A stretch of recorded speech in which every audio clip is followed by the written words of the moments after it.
Hi all, Rick here with the next part of the entire timeline of Star Trek, as we move from 8000 BC to the flip of the Gregorian calendar. We've seen the ancient cultures emerge and vanish into legend, and the beginning rumblings of the familiar taking shape. This era sees more of those interstellar powers emerge and begin to take their founding steps into space exploration, and Earth begins attracting the attention of other powers. Picking up where we left off at around 10,000 years before we start the shows, we have a few events that are hard to pin down but occurred in this era of around 8000 BC. The planet Killer is created by some unknown civilization and set to be the final doomsday device for this world before they were wiped out in a war.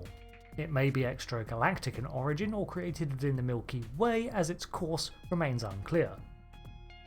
Around this time too, the Dowd, who would go on to become Kevin Uxbridge, reaches the galaxy and begins to explore.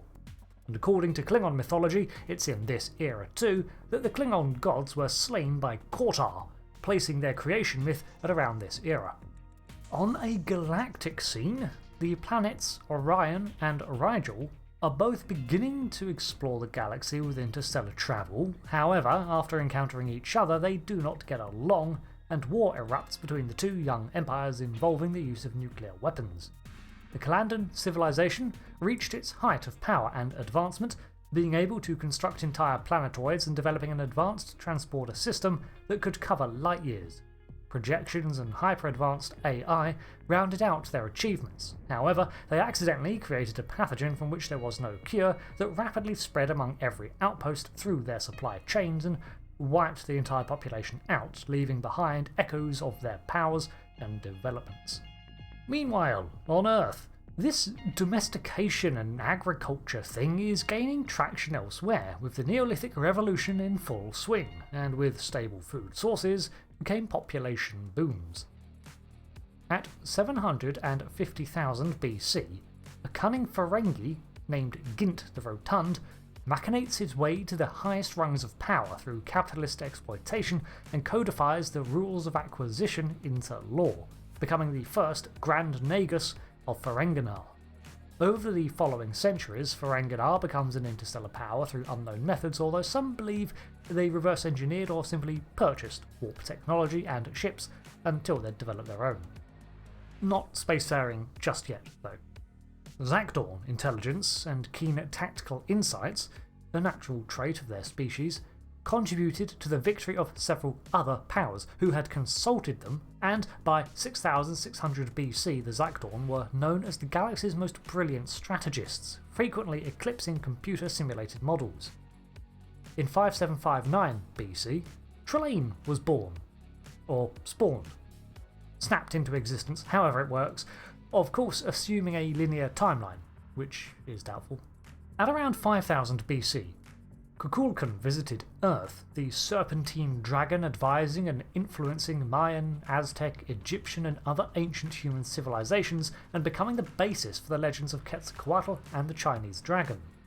After he departed, however, the humans gradually forgot his teachings and folded him into mythology, never assembling the grand city he had proposed for them. In fact, it's around these formative years that Earth actually receives multiple alien visitors, including the species that would go on to construct the unnamed agency. These travellers were made from people who could manipulate space-time and had taken it upon themselves to watch over the timelines and ensure their integrity.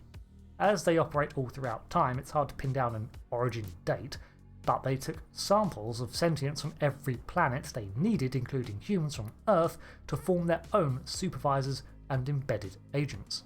On Cardassia, the Habitian Age of 5 Kingdoms was underway, which began to dwindle as Cardassia's climate shifted, leading to the collapse of many cities. In 3834 BC, Akarin was born in Mesopotamia.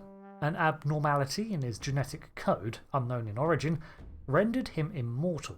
This he discovered 34 years later when he was felled in combat and did not die. From this point on, he lived under numerous cover identities among mankind until after the Federation formed, leaving his 6,000-year-old homeworld under a new alias of Flint.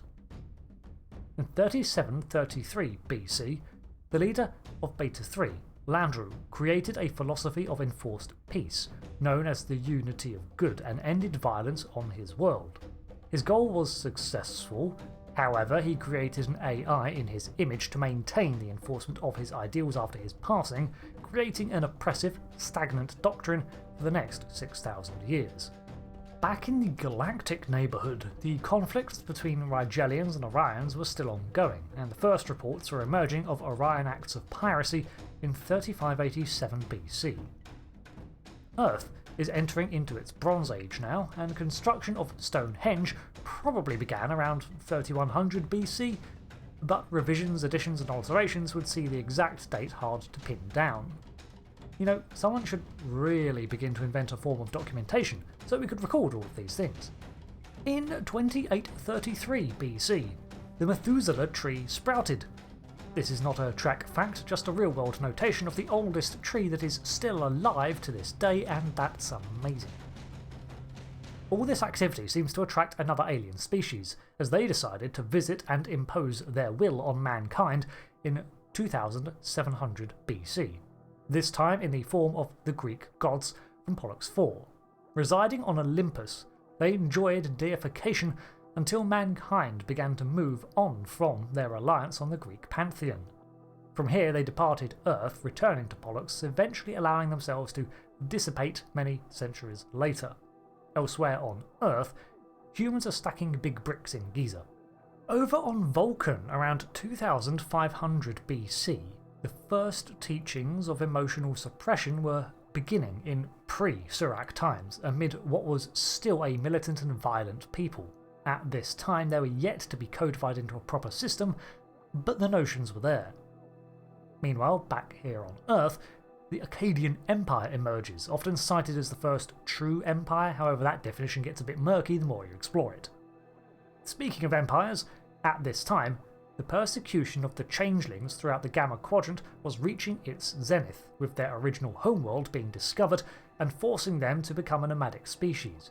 This tells us that unlike the Alpha and Beta Quadrants, the Gamma was already teeming with interstellar powers, if they were able to chase the shapeshifters around. At around 1800 BC, the Zindi people developed interstellar travel and began to colonise the region that would later become the Delphic Expanse. The Avians are among the first to establish off-world colonies, like the one that became the new Council planet. Around 950 BC, Vulcan civilization was at about the same level that our current day Earth is, with globe-spanning reach. However, they were continually hampered by warfare among various nations and factions led by warlord leaders. In 855 BC, the Vulcans had developed far enough to be fully engaged in an arms race to colonise other planets, and the city of Devlam was neutron-bombed by the warlord Nuval. This ended that state's space program, but progress overall could not be halted. Only 5 years later, the Vulcans managed to establish a sanctuary and temple on the planet of Pagem. It's likely that this place only managed to exist as it was not a military outpost in any capacity and never targeted, but nonetheless, the age of Vulcan exploration was nigh. Oh no wait, they bombed each other back into obliteration again and set back further space programs for centuries. In 753 BC, human mythology states that Rome was founded by Romulus and Remus, however evidence suggests that it is in fact far older and has been settled land for at least tens of thousands of years. In 630 BC, Tracor of Bajor finds the Orb of Prophecy and Change, the first new orb discovered in millennia. The faith of the prophets has long predated this discovery of course, but it was a significant find. Meanwhile, back on Earth at around 600 BC, the Platonians visit Earth and immerse themselves in Greek culture for several generations, taking the philosophies of Plato to heart before leaving again to build their own society based around them. In 480 BC, some soldiers hold the line at Thermopylae, and in 285 BC, plans were laid down for the construction of a research institute by Ptolemy I in Alexandria, the grandest library of its time.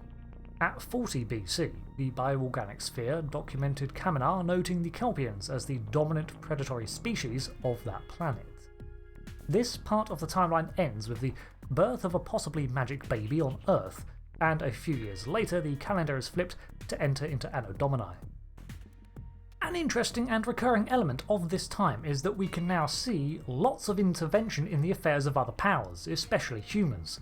With several alien visitors, some benign, some not so much, human history has been shaped by these interstellar interactions. Meanwhile, Vulcan is achieving spaceflight for the first time in its history before worldwide conflict consumes it once again, showing that if not for their truly destructive urges, they would have been millennia ahead of Earth instead of mere centuries. Orions are beginning to engage in piracy with frequency, Bajor's faith is still enduring, and a lot more recognisable civilizations are seeing their foundations emerge, like the Ferengi and Xindi. It's an age that would have all these events fade into myth and legend.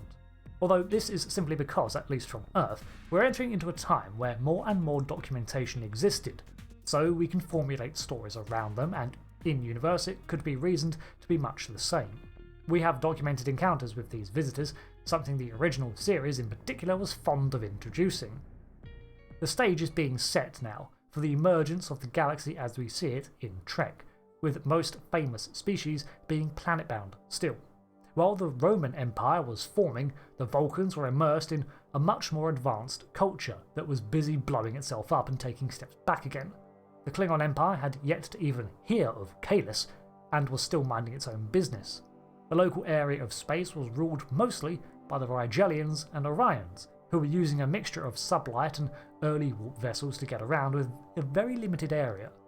The Ferengi too had adapted to a very familiar society, and were taking their first steps into exploring space, but even then did so without warp drive, so a lot of species had yet to cross paths. Parts of the fact that the Orions seemed to be the first on the scene is drawn from non-canon sources that suggest that the Orions themselves were being exported as slaves themselves for thousands of years before they seized their own freedoms. It also goes on to say that much of early Orion history is unreliable because of this and other factors. They likely were not an empire or even a unified people until much later. The ancient civilizations of galaxy-spanning powers were long gone and already ancient history, and a new generation of powers were germinating on 100 pre-warp worlds, at least on a local level. Beyond the borders of the Alpha and Beta quadrants, the Dominion had yet to form, but the Founders were setting things in motion, and the Borg didn't exist yet either. So, that covers the next chapter of galactic history in Star Trek's universe.